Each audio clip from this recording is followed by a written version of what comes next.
Class 10 का एक chapter जो कि बहुत ही नया है और समझने में थोड़ा सा ये कॉन्सेप्चुअल तो है। तो चलिए आज हम हमारा जो टॉपिक है एपी अरिथमेटिक प्रोग्रेशन, ये बहुत ही इजी वे में समझते हैं और मैं इस बात की गारंटी ले सकती हूँ कि अगर आप ये वीडियो स्टार्टिंग टू एंड पूरा देखते हैं तो आपको एक भी डाउट नहीं रहेगा। इस वीडियो में हम इसे दो पार्ट में देखने वाले हैं, पार्ट 1 और पार्ट 2, क्योंकि ये एक बहुत ही बड़ा चैप्टर है। तो चलिए स्टार्ट करते हैं। तो सबसे पहले हम देखेंगे कि एपी होता क्या है।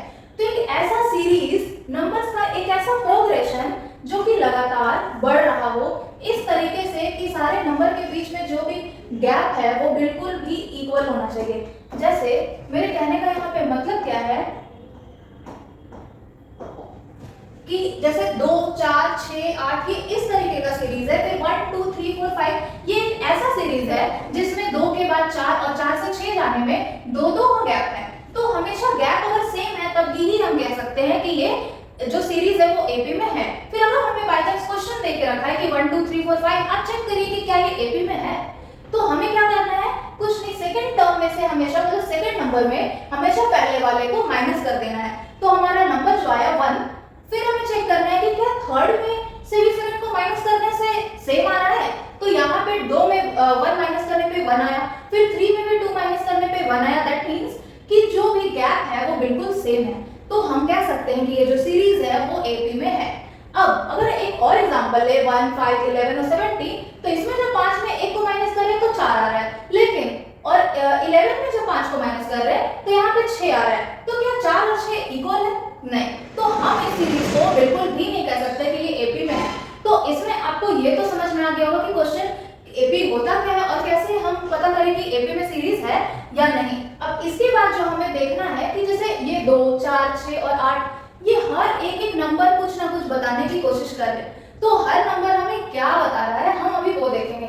जैसे जो पहला नंबर यहाँ पर है 2, 4, 6, 8 में जो सबसे फर्स्ट नंबर है ये हमें बताता है फर्स्ट टर्म, जिसे हम a1 भी कहते हैं और a भी सिर्फ कह सकते हैं। फिर जो सेकंड वाला है उसे हम a2 कहते हैं, जो थर्ड है उसे हम a3 और ऐसे करते करते हम लास्ट टर्म तक बढ़ सकते हैं, जिसे हम l भी कहते हैं, और लास्ट में तो हम इसे an भी कह सकते हैं। अब लास्ट में क्या नंबर है ये निकालने का भी हम देखेंगे कि ये क्या होता है, लेकिन उससे पहले किसी भी क्वेश्चन में अब हमें ये चीज मेंशन कर लेना है कि फर्स्ट टर्म क्या है। क्वेश्चन को सॉल्व करने का जो पहला होगा पॉइंट आपको लिखना है कि फर्स्ट टर्म क्या है। तो किसी भी सीरीज में जो पहला नंबर दिखेगा यही हमारा फर्स्ट टर्म हो जाएगा।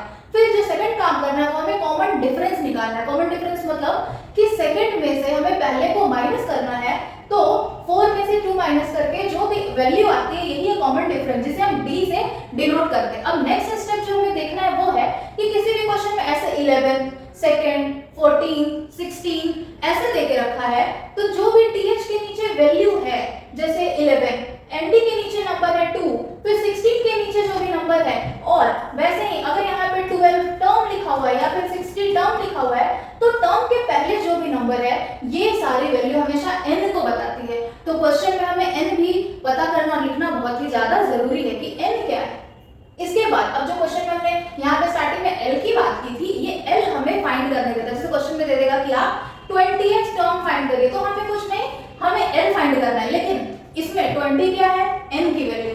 अब यहाँ पे जो फॉर्मूला हमें अप्लाई करना है वो है a plus n minus 1 into D, जहाँ पे a की वैल्यू हमने ऑलरेडी लिख लिया है, n का वैल्यू यहाँ से हमें पता लग जाएगा और d भी हमने पहले ही कैलकुलेट कर लिया है। आप सिंपली इसमें पुट करें और l का वैल्यू फाइंड कर ले। कभी ऐसा हो सकता है कि l हमें दिया हुआ हो और हमें बोले कि आप n फाइंड करिए या फिर d फाइंड करिए, तो फिर हमें कैसे पता लगेगा। आइए हम उसे कुछ नोट्स के थ्रू देखते हैं कि कैसे हमें डायरेक्टली पता लगाना है। तो जैसे हमें जो कीवर्ड्स जो पता होना चाहिए वो है कि अगर किसी क्वेश्चन में विच या फिर हाउ मेनी ये वर्ड यूज किया हुआ है तो हमें कुछ दिमाग नहीं लगाना, सिर्फ और सिर्फ ये पता होना चाहिए कि हमें n कैलकुलेट करना है। विच और हाउ मेनी देखते ही हमारे दिमाग में आ जाना चाहिए कि हमें n ही कैलकुलेट करना है इस फॉर्मूला के थ्रू। अब अगर क्वेश्चन में ऐसा भी दे दे कि आप चेक करिए कि क्या 540 टर्म है या फिर इज -81 टर्म है, तो अगर चेक करने का बात है तब भी हमें n ही कैलकुलेट करना है, ये हमें ध्यान होना चाहिए।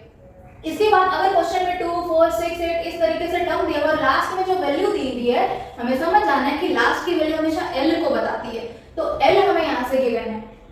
फिर थर्ड पॉइंट जो हमें पता होना चाहिए कि क्वेश्चन में ऐसा थर्ड टर्म लिख के रखा हुआ है, तो ये जो पूरा थर्ड टर्म है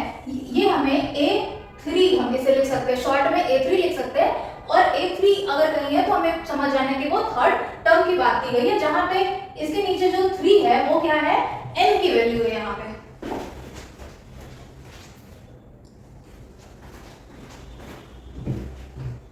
फिर नेक्स्ट पॉइंट जो हमें पता होना चाहिए वो है कि हम अगर क्वेश्चन में वर्ड प्रॉब्लम हमें दे दे तो वर्ड प्रॉब्लम को हम कैसे सॉल्व करें। जैसे क्वेश्चन में ऐसा दे देगा कि इफ थर्ड टर्म इज 15, तो इसे समझ के क्या करें। अब हम अभी तो हमें सीरीज दिया हुआ नहीं है तो हम क्या करें। तो थर्ड टर्म अभी मैंने बताया कि थर्ड टर्म मतलब ये 3 तो n को बता रहा है और इस थर्ड टर्म के बदले हम a3 लिख सकते हैं और यही तो है l की वैल्यू, l भी हम इसे ही कहते हैं। तो l का फॉर्मूला सिंपली लगाने पे a + n - 1 * d, जहाँ पे सिर्फ n दिया हुआ है, ना a है ना d है, तो हमें इसे पुट भी नहीं करना जो नहीं दिया हुआ है। अब यहाँ a3 की वैल्यू, क्योंकि इस का मतलब इक्वल टू होता है, तो a3 और इक्वल टू के जो भी लेफ्ट में है उसे लेफ्ट में लिखना है और जो राइट में है वो राइट में, तो 15 वैल्यू आ गई। अब यहाँ से एक इक्वेशन बनकर आ गया कि 15 = a + 2d। वैसे ही यहाँ पे अगर सेकंड इक्वेशन और दिया हुआ था कि 9th टर्म इज 45, तो इसका तो मतलब इक्वल टू होता है और इसके बाद 45 है, तो 45 हमें दूसरे साइड में लिखना है और इसके पहले हमें क्या लिख देना है, 9th term, that means a9। अब a9 में हमें कुछ करना नहीं है, सिंपली a + n - 1 * d का फॉर्मूला ही पुट कर देना है, जो कि होता है a + 8d। अब क्या इसमें आप गौर कर रहे हैं कि अगर यहाँ पे हमें थर्ड टर्म दिया हुआ था तो हम डायरेक्ट यहाँ a + 2d आ रहा था, और यहाँ पे अगर 9 टर्म की बात की गई है तो यहाँ पे a + 8d आ रहा है। तो क्या यहाँ 9 में से 1 कम 8 नहीं है? तो हम इसे इतना फॉर्मूला लगाने की जगह पे अगर डायरेक्ट 10th टर्म का बात किया गया है तो डायरेक्ट यहाँ पे a + 9d ऐसा डायरेक्ट भी लिख सकते हैं। इसके बाद हमारा दो इक्वेशन बनकर आ गया, जिसे हम एलिमिनेशन मेथड से सॉल्व करके a और d दोनों ही फाइंड कर लेंगे। तो हमारे वीडियो का फर्स्ट पार्ट था जिसमें हमने सिर्फ समझा कि एपी क्या होता है, इसमें फर्स्ट टाइप के क्वेश्चन को हम कैसे डील करेंगे। अब इसके नेक्स्ट पार्ट में मैं इसके बचे हुए पार्ट को कवर करूंगी। Thank you.